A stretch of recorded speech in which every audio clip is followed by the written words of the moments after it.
Estou muito feliz. Segunda live aqui no Já Maravilhamento. Tivemos a live de inauguração, né? E agora essa que vai ser semanal. E eu quero explicar para vocês, antes da gente efetivamente começar, né, a ensinar aqui o que eu quero ensinar para vocês hoje, eu quero explicar para vocês qual que é o objetivo dessas lives do hashtag Ensine Geografia, tá? Qual que é o meu objetivo com isso? É claro que vocês vão acabar de alguma forma aprendendo geografia também. Mas o meu objetivo é preparar vocês, tanto professores de geografia quanto pais educadores, para que vocês saiam daqui com uma aula estruturada para vocês aplicarem com os filhos ou os alunos de vocês. Eu não vou fazer isso de uma forma seriada. Agora eu vou dar aulas ligadas ao primeiro ano, ao segundo ano, ao terceiro ano, porque eu não acho que as coisas precisam ser feitas dessa forma. É claro que na escola existe uma coisa um pouco mais fechada de qual matéria você precisa dar em qual série, né? Tá lá estabelecido na BNCC e tudo mais. Mas independente disso, você vai conseguir, por exemplo, pegar a aula de hoje, você pode pegar algum gancho da aula que eu estou dando hoje e pensar que você pode utilizar esse gancho para você dar uma aula de um assunto totalmente diferente, tá? Mas porque você vai ver que a forma como eu ensino é uma forma interdisciplinar. Tá bem? E eu faço isso utilizando histórias, utilizando literatura, utilizando histórias e literatura, mas eu quero dizer assim, histórias reais, ou utilizando histórias fictícias, ou utilizando poemas, enfim. Eu sempre me preocupo muito com o início da aula, tá? O que vai ser o gancho que vai levar todo o resto da aula.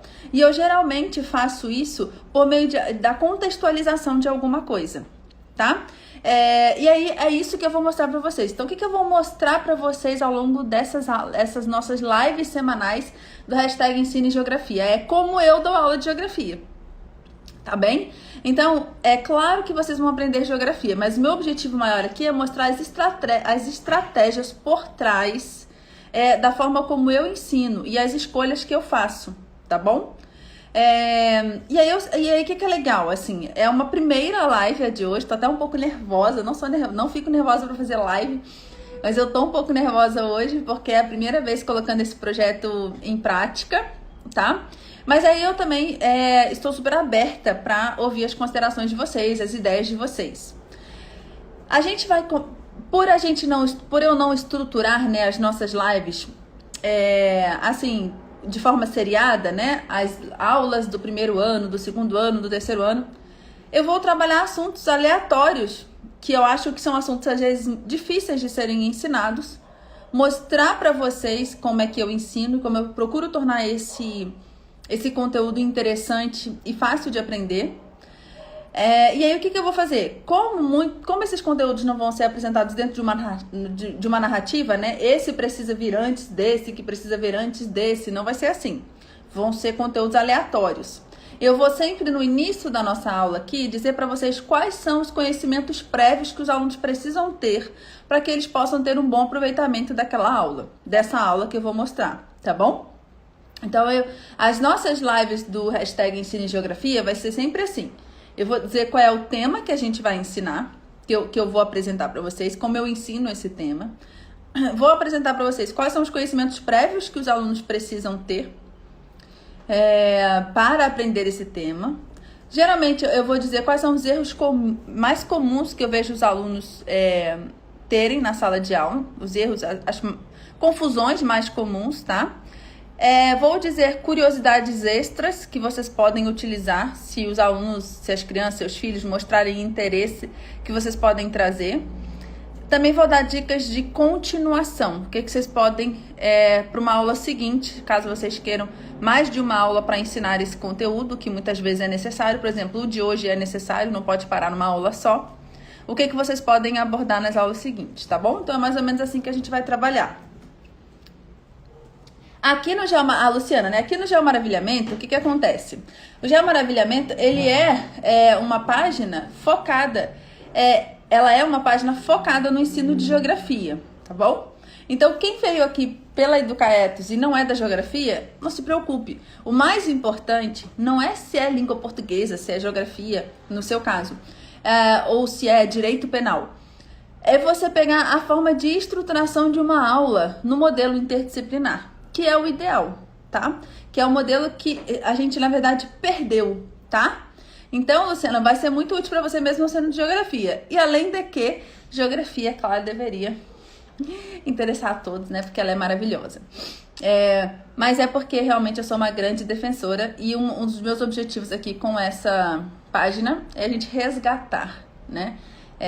Esse gosto aí, esse amor pela geografia. Então, se você não é da geografia, mas está aqui, aproveite para você ver um planejamento de aula interdisciplinar. Além de aprender geografia, um planejamento de aula interdisciplinar para você aplicar na sua área de conhecimento. Se você é professor ou pai educador, você vai então ver como eu ensino determinados conteúdos. Vamos começar então. Eu vou começar, gente, com o tema que eu tinha gravado uns stories, né? Eu vou fechar um pouquinho aqui os comentários. Eu tinha postado uns stories avisando, né, que eu iria fazer essas novas lives. E falei de um caso, né, para poder demonstrar como é que eu gosto de ensinar. Eu acho que casos práticos são muito bons pra gente poder se espelhar, né? E aí eu dei um exemplo de uma aula que eu dou sobre linha internacional da data, sobre LID, tá? E achei que seria muito bom, então, começar com essa aula, ok? Então, a nossa aula de hoje, vocês vão entender, então, como eu dou essa aula de linha internacional da data, de LID. Quais são os conhecimentos prévios que os alunos precisam ter para chegar nessa aula? Gente, é muito importante vocês estarem com o caderninho de vocês. Eu quero lembrar uma outra coisa muito importante. Essa live ela vai ficar por 48 horas só disponível, tá? E depois ela vai sair do ar e ela vai para uma outra plataforma, tá bom? Ela não vai ficar disponível aqui. Então é muito importante vocês assistirem a aula e fazerem as anotações. Quem quiser convidar professores, pais, educadores, amigos aí, vai aqui no aviãozinho aqui embaixo, tá? E chama a galera para não perder essa aula, justamente porque ela fica disponível por um tempo muito curto. Então vamos lá. Quais são os conhecimentos prévios que os alunos precisam ter, as crianças precisam ter e os jovens? Eles precisam compreender que a Terra ela tem um movimento de rotação. E eu nem botei a translação, mas a translação é muito importante também de ser compreendido. Mas especificamente para a linha internacional da data, para entendimento do fuso horário, é justamente a rotação, que é esse movimento que a Terra leva 24 horas para realizar, tá bom? Além disso, por ser a Terra uma esfera, né, ela então tem 360 graus. E como ela demora 24 horas para girar em torno do seu próprio eixo, então a gente poderia dividir que cada 15 graus equivale a 1 hora. Então isso é muito importante, tá? Então desses 360 graus, vamos dizer que a Terra demora 1 hora para girar 15 graus, tá bom? É claro que isso aí existe uma correção que precisa ser feita de tempos em tempos, mas a gente coloca assim a grosso modo, ok? A gente assim, né? Isso não foi estabelecido por mim, isso foi estabelecido numa conferência específica que eles fizeram em Washington alguns anos atrás, tá bom? Há 150 anos atrás, mais um pouco, tá? Então, a Terra é uma esfera que tem 360 graus e a cada 15 graus a Terra anda 1 hora. Então, esses 15 graus, esse intervalo ali, esse espaço de 15 graus, que tem um intervalo de tempo de 1 hora, equivale a um fuso horário. Isso aqui é o conhecimento prévio. Eu até pensei, será que eu dou aula de fuso horário antes dessa, né? Para facilitar para quem está aqui acompanhar, mas não tem problema, a gente pode dar a próxima aula, de repente eu posso fazer aula de fuso horário. Mas o que vocês têm que entender é que quando o aluno chegou aqui, ele já aprendeu o fuso horário, ele já teve a aula de fuso horário, tá bom? Então ele já entende isso aqui, que é um fator importante. E ele também já entende, ele já tem esse conhecimento que a oeste, quando você caminha lá no planisfério, lá no mapa, tá? Quando você caminha a oeste, a hora diminui. E quando você caminha a leste, a hora aumenta. Tá? A gente precisa pensar isso no planisfério, porque no globo isso fica muito complicado, justamente porque o oeste fica numa posição, dependendo da forma como você gira o globo, e o leste na outra, então isso vai confundir um tanto. Essas são 3 premissas que precisam estar 3 ideias, né, que precisam estar muito claras, né, na cabeça das crianças, dos jovens, antes deles chegarem na linha internacional da data, que é especificamente o tema da nossa aula de hoje, tá bom? Se você quiser, ao terminar de ensinar fuso horário, que é o conteúdo exatamente anterior a esse de hoje, aplicar uma avaliação, né, para ter certeza que os alunos consolidaram isso, é uma ideia muito boa, tá bom? Beleza, então como eu começaria a aula, né, a nossa aula de linha internacional da data. Eu vou mostrar para vocês aqui alguns slides, mas o que vocês precisam entender é que não necessariamente eu mostraria esses slides na sala de aula, tá? As coisas, é só porque aqui é a alternativa que eu tenho. Mas de vez em quando eu já estou pensando também de mostrar o meu flip chart, né? Porque eu não estou em casa hoje, eu estou na casa da minha sogra. Mas eu tenho pensado de repente dar aula no quadro ou no flip chart. Eu vou variar para vocês não acharem que a única alternativa é ficar mostrando slide, porque não é, tá bom? Não mesmo. Então vamos lá. E eu começaria então contando. Você sabia que uma nadadora americana chamada Line Cox nadou 4 quilômetros em mar aberto, saindo de uma ilha, essa ilha pequenininha que está aí à esquerda, olha, ela saiu dessa ilha até a outra ilha que está na frente dela e chegou nessa outra ilha 21 horas depois. Olha, ela saiu da ilha pequena e chegou na ilha grande 21 horas depois. Veja lá, ó, a distância entre essas duas ilhas é uma distância de 4 quilômetros. Ela nadou 4 quilômetros, ela nadou 4.000 metros e chegou do outro lado 21 horas depois. Como ela pode ter chegado 21 horas depois, nadando apenas 4 quilômetros? Olha, a gente consegue ver as duas ilhas, a gente consegue ver sim, que com certeza é distante, mas 21 horas para atravessar desse ponto para esse ponto? O que será que deve ter acontecido, né? E outra, será que uma pessoa aguenta ficar nadando 21 horas? É uma coisa a se pensar também, né?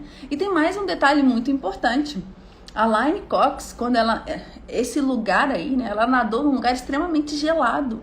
Porque esse oceano que vocês estão vendo aí é nada mais do que uma mistura entre o Oceano Pacífico e o Oceano Ártico. É bem lá no alto, bem pertinho do Alasca. Ou seja, era um lugar muito frio. Ela nadou no ano de 1987, que é precisamente um ano depois que eu nasci. Mas tem mais uma coisa muito curiosa em relação a esse nado da Line Cox. Além de ter demorado 21 horas para ela atravessar 4 quilômetros, ou seja, ela chegou 21 horas depois na outra ilha, vocês sabiam que esse nado teve um simbolismo, representou a paz entre a União Soviética e os Estados Unidos, que estavam em guerra, em plena Guerra Fria? Eu fico pensando, né, como pode um nado de uma nadadora entre uma ilha e outra ilha representar a paz entre duas grandes nações que guerreavam, né, ali desde a década de 40, já há muitos anos. É claro, uma guerra diferente, que é a Guerra Fria, mas uma guerra. Como isso pode ter acontecido? Então, nesse momento, eu olho para todos os alunos, eu ando pela sala, se é aula remota, né? Eu já posso até chamar um ou outro e perguntar o que você acha que pode ter acontecido, né? E aí vou deixando eles pensar e vou estimulando essa curiosidade, tá? E aí, então, eu começo o momento da problematização. Então, eu fiz o gancho, que é o início da aula em que eu apresentei a história. E aí, eu começo o momento da problematização. Olha, nós temos 2 elementos fundamentais, né, para a gente entender nessa história. A primeira coisa é que ela saiu de uma ilha, a 4 quilômetros de distância, da pequenininha ali, e chegou na outra 21 horas depois. A gente tem que entender como isso é possível. E a segunda coisa que a gente precisa compreender é como esse nado da Line Cox representou a paz entre 2 países em guerra. Então eu vou no quadro, eu divido essas 2 coisas. Nós temos que compreender essas 2 questões aqui, tá? Temos que desvendar essas 2 questões. Vamos começar pela primeira, tá? Vamos dividir aqui o nosso caminho e vamos começar pela primeira, que é como ela pode ter saído da ilha e ter chegado 21 horas depois. E aí, o que eu faço com os meus alunos, né? Primeiro, eles vão já, provavelmente, eles ficam já querendo tentar adivinhar. É difícil realmente que um jovem já venha com a resposta certa, muito difícil. Até porque eu não digo o nome das ilhas, principalmente, olha, na aula remota, inclusive, eu não diria, nem sei se eu diria o nome dela. Mas talvez eu diria, porque não está escrito aqui. Eu não sei se eles vão conseguir necessariamente digitar no Google. Mas para que flua bem, eu não diria nem o nome das ilhas nesse momento e talvez nem o nome dela. Você tem que ver aí a idade dos seus alunos, tá?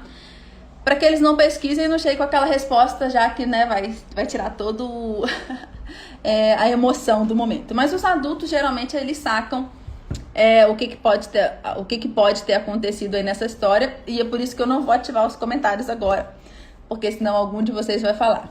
Eu quero que vocês vivam a experiência, tá?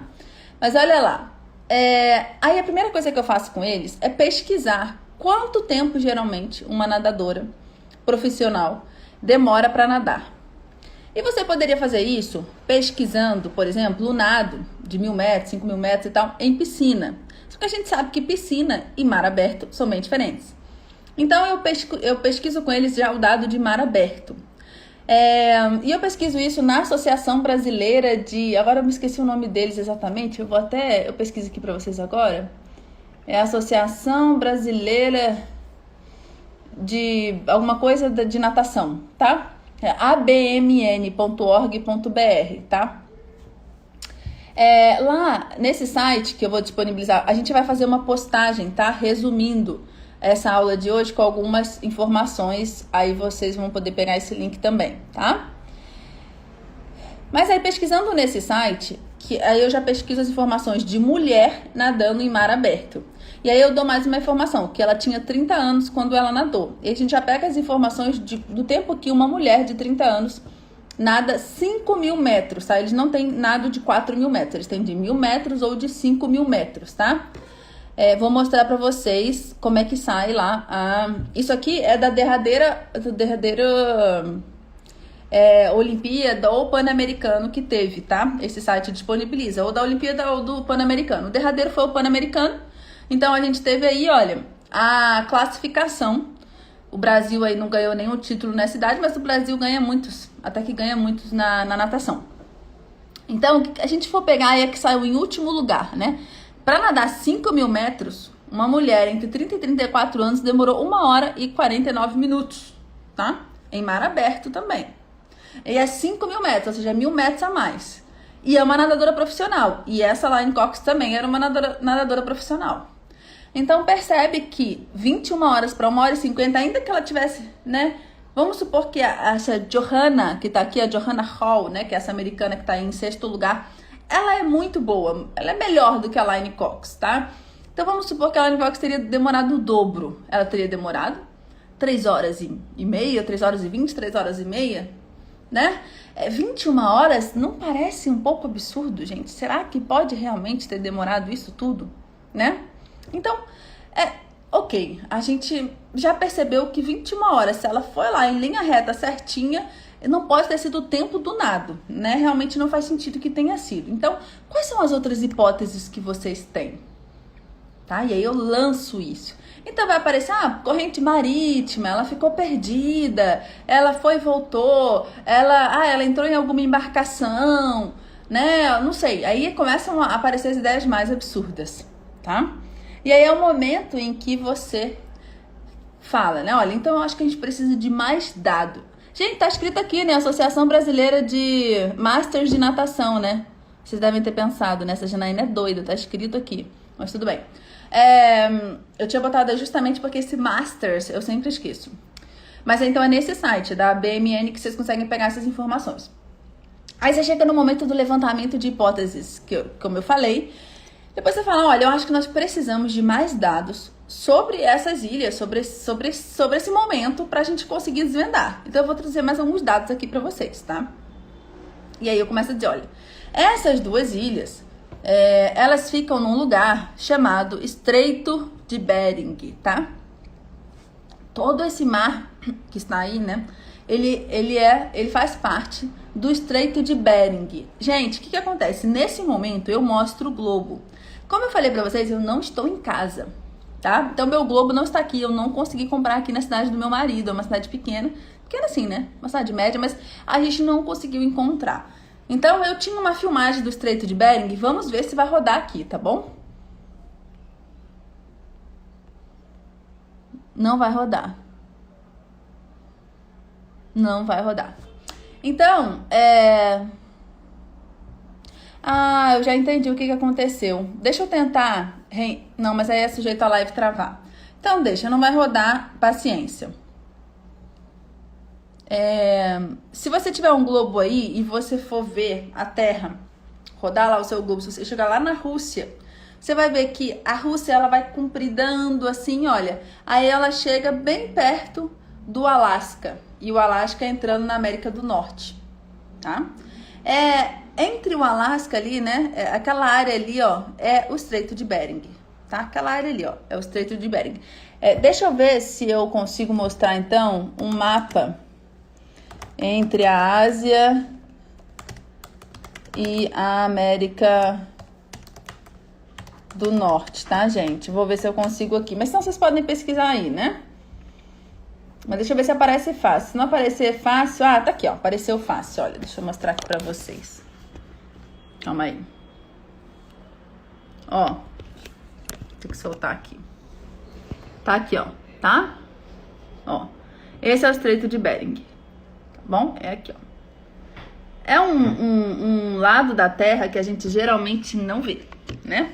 Geralmente, quando a gente tá vendo o globo, a gente fica vendo ali essa parte da América, do Sul, África, Europa, né? É um lugar que a gente acaba tendo mais contato.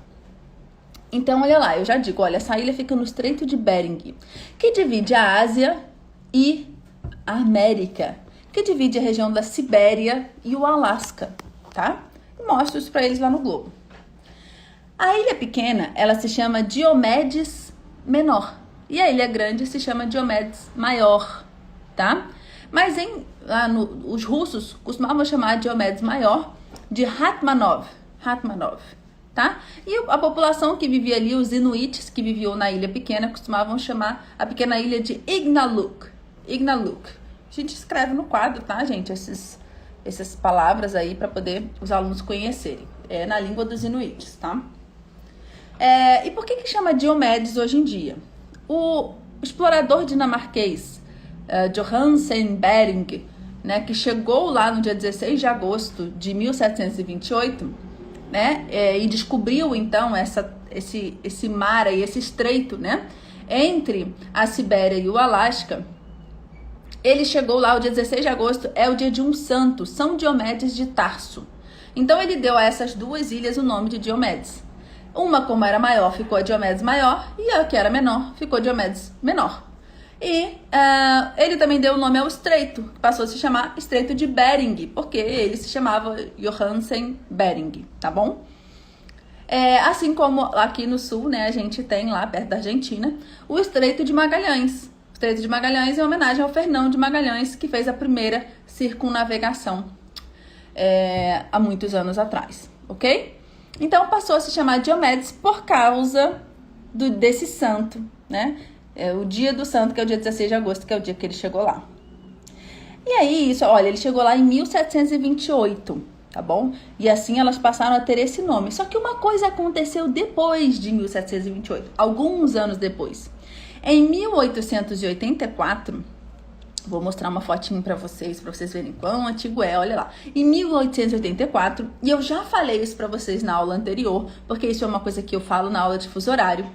Teve a Conferência Internacional do Meridiano em Washington. Gente, em 1884, não faz muito tempo não. Essa Conferência Internacional do Meridiano, ela foi feita para estabelecer por onde passaria o meridiano central, o meridiano 0 grau. As latitudes, elas são diferentes. As latitudes, elas não existem de fato, não existem as linhas, né? Aquelas linhas horizontais na Terra, desenhadas naturalmente, mas elas são fáceis, elas são observáveis a partir dos fenômenos naturais. Os meridianos, eles são pura convenção. E esse foi o momento de fazer essa convenção. Então eles optaram, né, pelo próprio poderio da Inglaterra naquele momento, que esse meridiano, essa linha central que eles chamariam do 0 grau, e que a partir dele todos os fusos horários seriam estabelecidos, passaria em cima de Greenwich, que fica nos arredores de Londres, porque lá havia um observatório meteorológico. Inclusive, gente, eu gosto muito nessa aula de mostrar uma foto minha lá em Greenwich. Eu fui lá e é muito legal. No céu passa um raio laser verde, assim, ó, à noite. Passa um raio laser verde demonstrando exatamente onde passa o meridiano, né? Que é uma definição. Mas isso tudo, gente, eu já expliquei na aula anterior, tá bom? Mas aí eu relembro aqui, ó. Vocês lembram que em 1874 teve a Conferência Internacional do Meridiano, né, e que ficou estabelecido que o meridiano 0 graus passaria em cima de Greenwich. Pois é. Tá sendo muito ruim eu não ter o globo aqui, tá, gente? Porque o globo vai ajudar muito. Aqui que eu vou mostrar, olha. Se o meridiano de Greenwich é o 0 graus, observe aqui no globo. Aí você gira o globo. O local exatamente oposto ao meridiano de Greenwich é justamente ali no Estreito de Bering. É o lugar exatamente oposto, ou seja, é o 180 graus. É o meridiano 180 graus. Tá? Aí eu vou mostrar exatamente no ponto oposto. O que significa, né? O que significa que exatamente naquele lugar entre as duas linhas passa o que eles passaram a definir como linha internacional da data, ou LID. Olha só, deixa eu mostrar aqui para vocês, eu tenho uma imagem para ajudar. Olha aí, ó, olha lá. O que a gente tem aqui, olha? Tá vendo ali a Rússia à esquerda ali, né? O Alasca ali à direita. Então, bem no centro, olha, passa a linha internacional da data. A gente já tá vendo que ela não é uma linha reta e eu vou explicar isso para vocês. Mas é o meridiano exatamente oposto, tá? Exatamente oposto ali ao meridiano de Greenwich, tá? Com algumas alterações de percurso, mas é exatamente oposto. Então, essa decisão de ter uma linha internacional da data, por que ela existe? Isso é uma coisa importante de vocês explicarem para os alunos, isso é uma coisa muito importante, tá? Assim como o meridiano de Greenwich foi uma decisão institucional, ou seja, o meridiano de Greenwich poderia, sei lá, ter passado em qualquer lugar, né? Se é em Belo Horizonte, vamos ativar os comentários aqui rapidinho para eu interagir com vocês. Fala aí a cidade que vocês moram, por favor. Fala aí a cidade que vocês moram. Quero saber onde é que vocês moram, enquanto eu vou beber uma aguinha.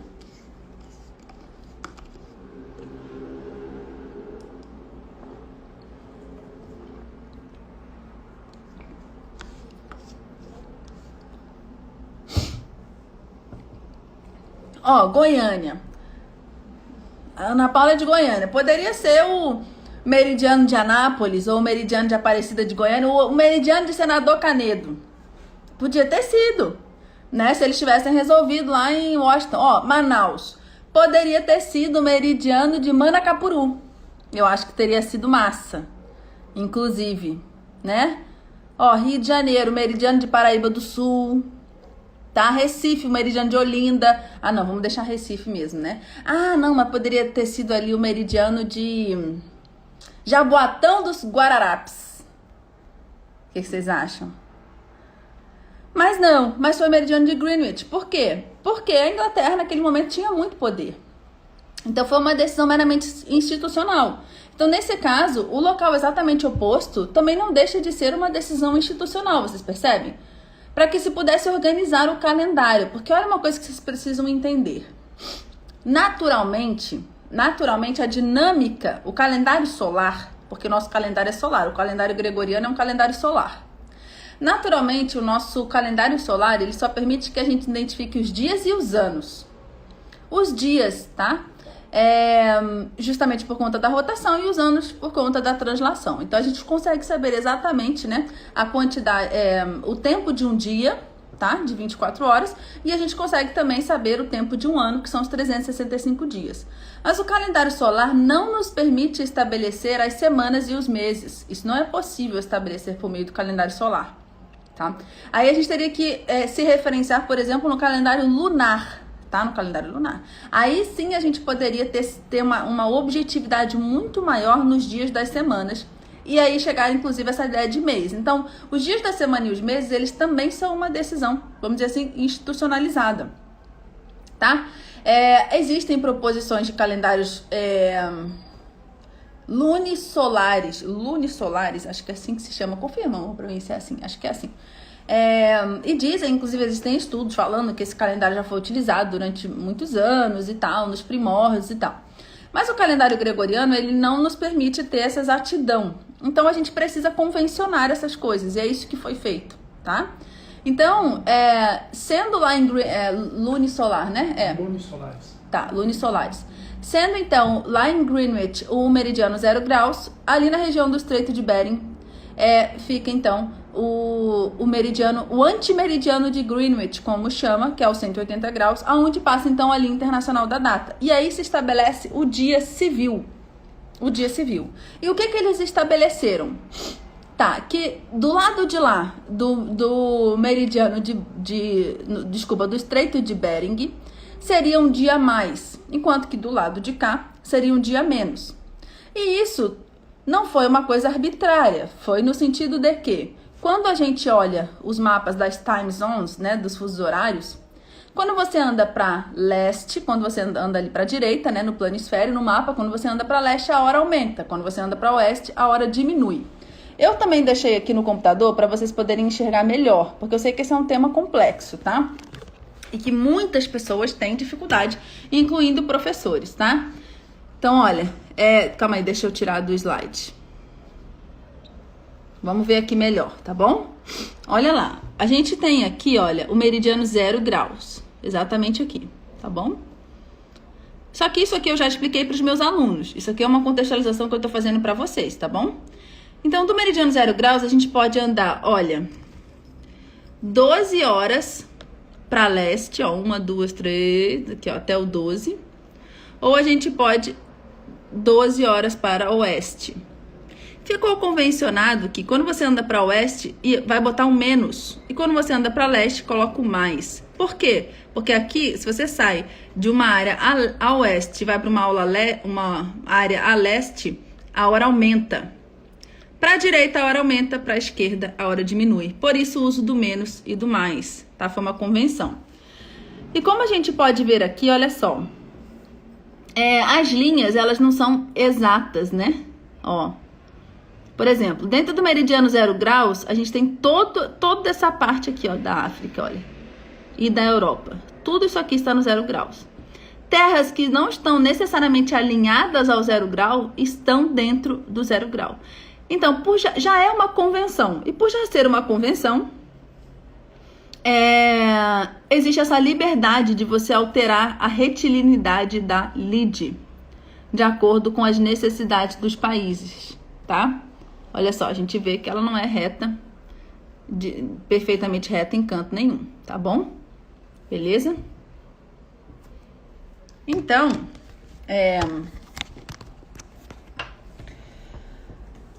vocês têm dificuldade, gente, com fuso horário?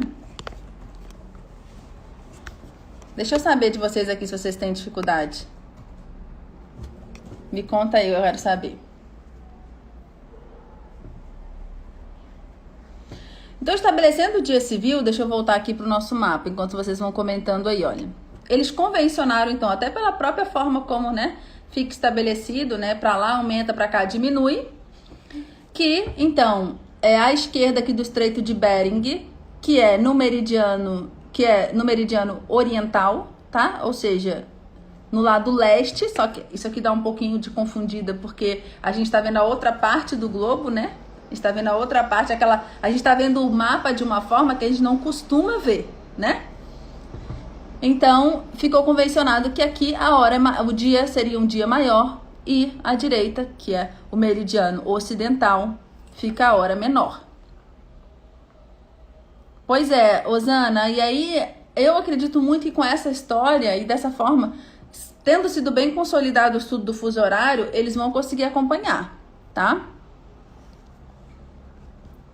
Beleza. Então, o que significa isso, gente? Olha lá o que significa. Significa que se você tiver no cantinho ali, ó, do Alasca, que é o verde claro, e você atravessar pro verde mais escuro, que é a Rússia ali, olha, você vai estar num dia no Alasca, você vai atravessar assim alguns quilômetros e você vai estar na Rússia num outro dia, tá? Olha só que interessante. Se você quiser ver o dia 31 de dezembro na Rússia, a virada do ano, e depois andar uns quilômetros e ir pro Alasca para você ver a virada do ano de novo, tipo assim, entramos em 2022, aí você vai pro Alasca rapidinho, aí lá eles ainda estão em 2021. Aí você vê de novo a entrada de 2022. Ó, você pode fazer se você tiver essa necessidade de, né, presenciar 2 espetáculos de fogos e tal, né? Inclusive, gente, eu quero muito falar sobre a aula de fuso horário, mas por que eu não apresentei ela antes também? Eu vou contextualizar isso para vocês. Porque a aula de fuso horário eu gosto de dar com o livro A Volta ao Mundo em 80 Dias, do Júlio Verne. É assim, é o que eu mais gosto de fazer com ele. E é um livro inteiro. Mas eu gosto, acho que vale muito a pena, porque eu consigo ensinar ali um monte de outras coisas de geografia, tá? Aí depois de consolidar bem e estudar o livro todo, é que a gente chega nesse momento. Osana, é isso mesmo, a gente não aprende geografia na faculdade, a gente tem que dar um jeito de aprender depois. Eu entendo. E eu vou tirar as dúvidas de vocês. Deixa eu desativar aqui de novo, pra gente continuar na nossa aula, e aí eu vou tirar as dúvidas de vocês. E então, gente, isso explica o que aconteceu entre as duas ilhas. Olha lá. A ilha menor, Diomedes Menor, ela tá de um lado da lide. E a ilha Diomedes Maior está do outro lado da lide. Então, foi por isso que quando ela saiu de uma ilha, ela chegou na outra 21 horas depois. Olha só que massa. Então, na verdade, ela não ficou 21 horas nadando. É porque ela atravessou a linha internacional da data. Mas aí, se você estiver bem ligado, aí você pode me perguntar assim, mas por que 21 horas e não 24 horas? Não é um dia e o outro dia? Muito bem, muito boa pergunta. E aí a gente vai voltar a ver aqui o nosso mapa, tá? Olha lá. Ó, o Alasca, ele tá... Gente, calma aí, eu tenho que parar de ir. Ó, aqui o Alasca. Aqui a ilhazinha, tá? Tá aqui, ó. Ele não está no fuso menos 12. Olha lá, ele por convenção estabeleceu que está no fuso menos 9. Ó, menos 9. Então, a ilhazinha Diomedes Menor está no fuso menos 9. Já a ilha Diomedes...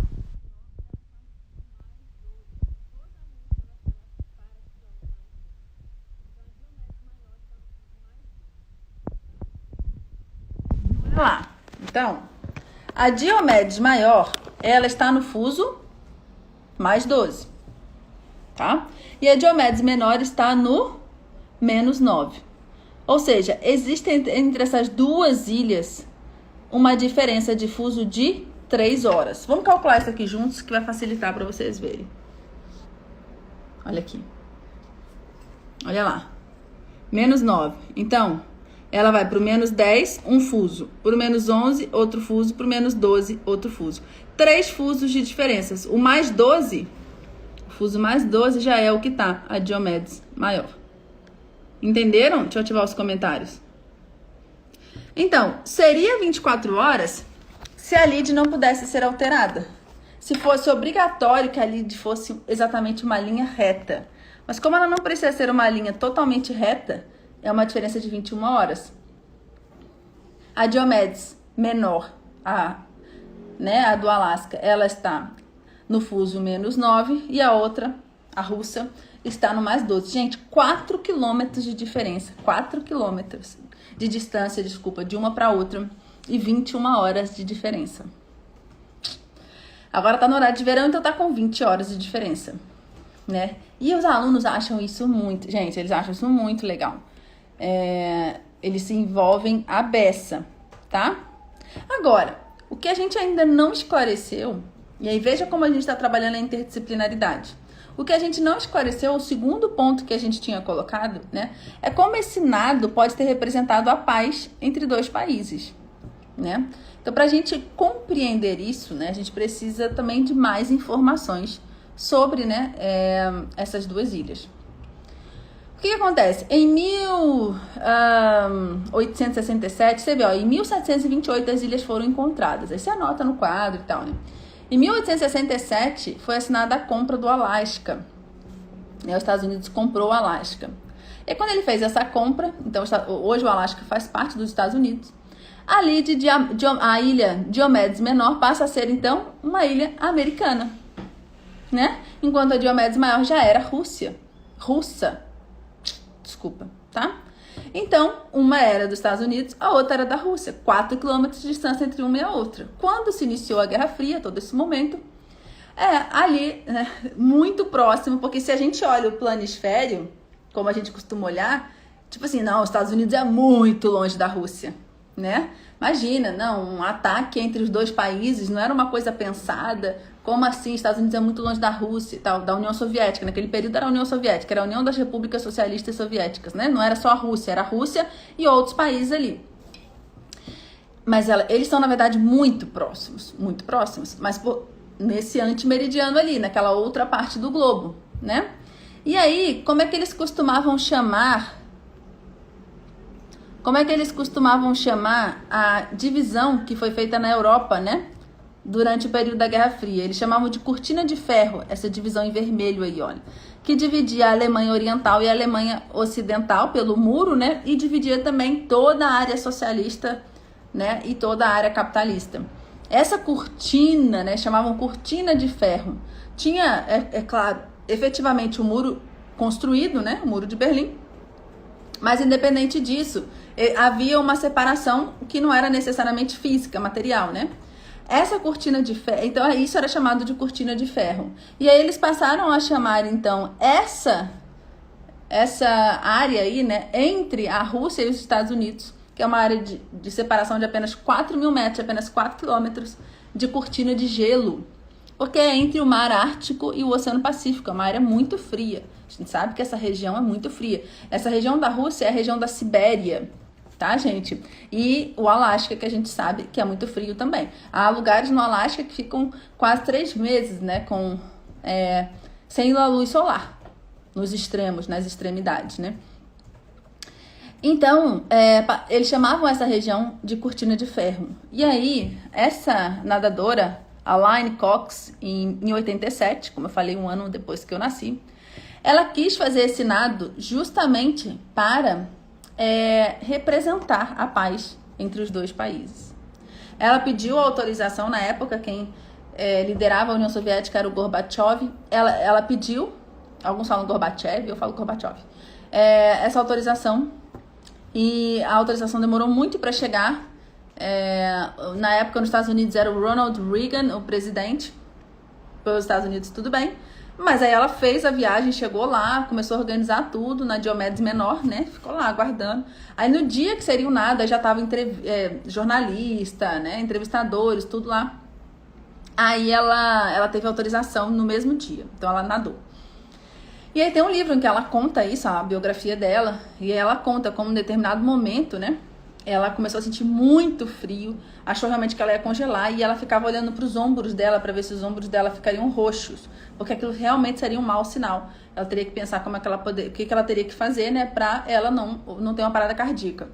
E ela nadando, e realmente a correnteza, aquela coisa toda, o mar muito gelado, ela começou, enquanto ela nadava, né, o crawl, ela começou a ver as mãos dela roxas e bem escurecidas, aquilo preocupou muito ela, mas ela sabia também que ela não podia parar, né? Pra ela não ter câimbras. E aí ela foi nadando, se vencendo ali, né? Superando as suas limitações. Quando ela chegou do outro lado, tinham 3 homens do outro lado, na parte russa. Eles ajudaram, já foram colocando ela com um monte de cobertor.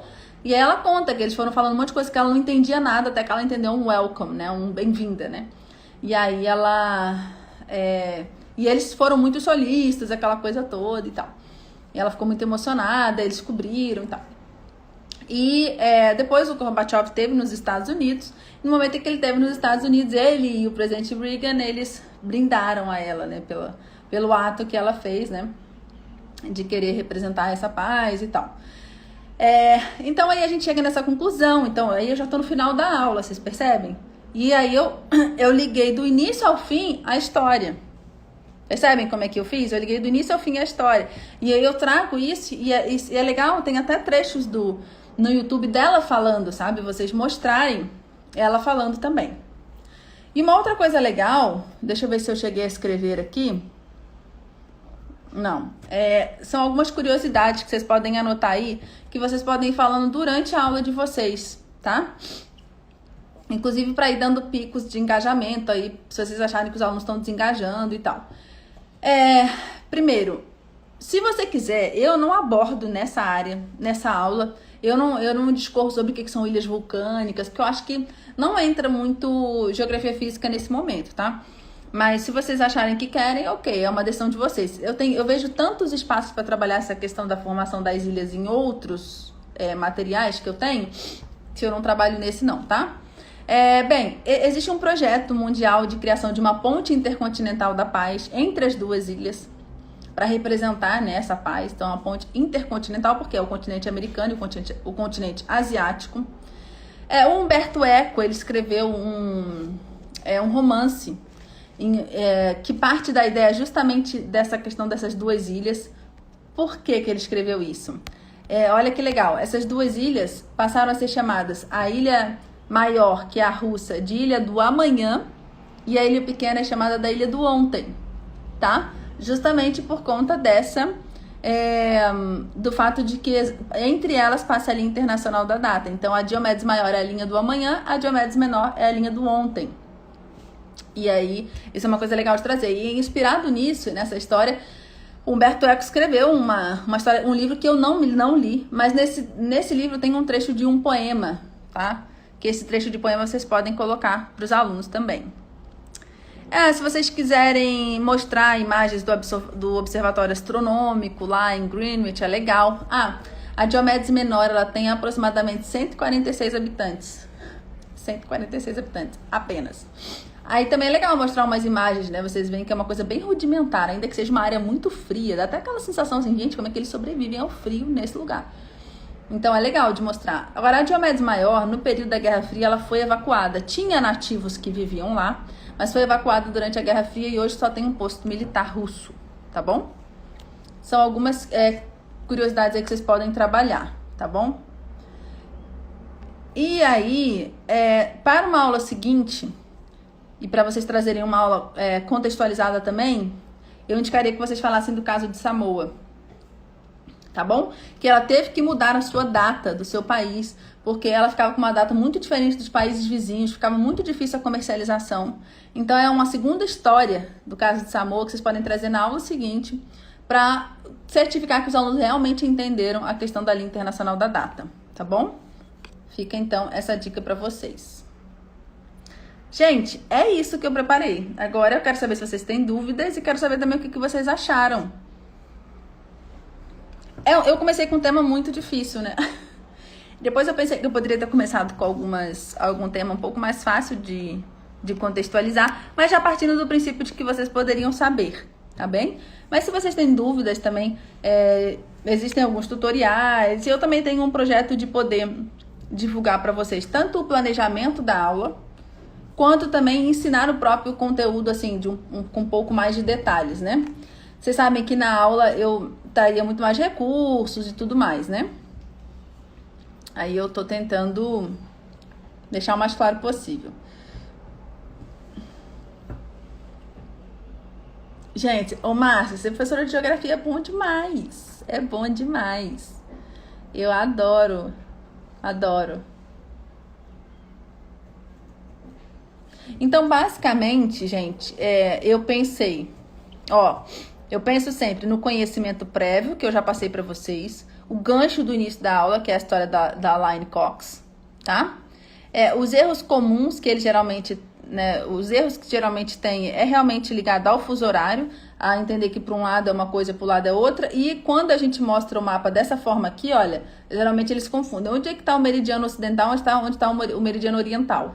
E quando a gente vê o mapa normal, a gente vê o meridiano ocidental à esquerda e o meridiano oriental à direita. E aqui está invertido, tá? Então, esse é um outro erro também que geralmente eles cometem, mas que é importante a gente mostrar para a cabeça ir funcionando. Inclusive, por que eu gosto de muito... É muito importante que... Um dos motivos também de eu ter criado os cadernos geográficos foi para fundamentar esse entendimento, sabe? Da onde fica a direita, a esquerda, onde fica o leste, o oeste, por que eles são fixos, por que o outro é variável. Porque daí quando você começa a ver mapas de outras formas, até ao contrário, de cabeça para baixo, né?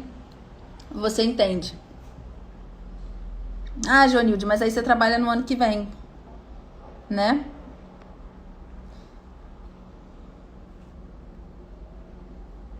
Que bom, gente. Bom que vocês gostaram. Em relação ao planejamento de aula, quem falou que tem problema, dificuldade com planejamento de aula, eu ensino com detalhes fazer planejamento de aula no curso Plano de Aula Inovadora, tá? Que tá lá no...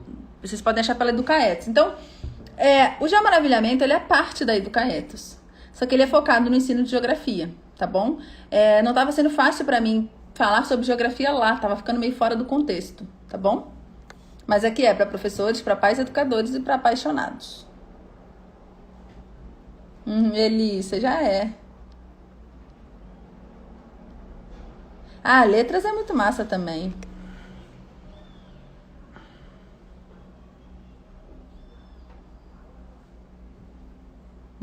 Se eles puderem fazer alguma manipulação é muito bom. Ah, que legal. Fala pra ele acompanhar aqui, Lia.